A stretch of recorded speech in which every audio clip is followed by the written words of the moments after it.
ating bike rack. So version ano na ba to? Version 5 na yata. Yun na kasi nakailang versions ako doon eh. Anyway, yan, naputol na natin yung mga tubular. So this time hindi na ako gagamit ng aking mga scrap kasi yung sa una, puro scrap lang yung nagamit ko doon, mga pinagputulan namin. Nakahinayang naman ni Pakilo. So kakatihan ng utak, ginawa kong bike rack. Ito ngayon, medyo purposeful na yung ating gagawin. At tayo itong gagawin nating DIY na bike rack, swing out bike rack. Kasi maraming nakagusto dun sa ating bike rack yung kanyang option na mag-swing out. Lalo na sa akin kasi ang aking tailgate hindi naman siya pataas, talagang pinto siya.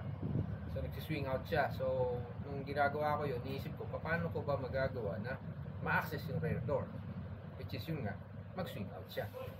So yun yung ginawa ko doon. At ito rin ang gagawin dito mula doon sa although may mga konti akong babaguhin doon kasi syempre ito may room for improvements pa siya. Kaya yun ang aking i-apply dito. So gawin na natin to. Samahan niyo ako. I will try to explain as best as I can, pero kung may hindi kayo naintindihan, message nyo lang ako or comment. Tapos wag nyo lang expect na matapos natin kagad to hindi ko kayang tapusin agad kasi meron pa akong ginagawa rin dito. So ito, sinasabay ko lang, may puputulin ako na mga bakal para dito, dinadamay ko na ito. Kaya kumbaga minsanan, halimbawa magwe-welding na ako dito, sasabay ko na rin yung welding dito. Ayun. Ano na nga rin, disclaimer, hindi ako expert welder. Kaya sometimes yung ginagawa ko, ini-spot ko pag maayos na, tatawagin ko yung welder para siya din mag-full weld. So yun ang yun ang technique doon. Okay, so tara na. Okay na ba yun? Okay yan. Don't forget to follow para yung ating mga updates kung kailan darating, makikita nyo agad. Alright.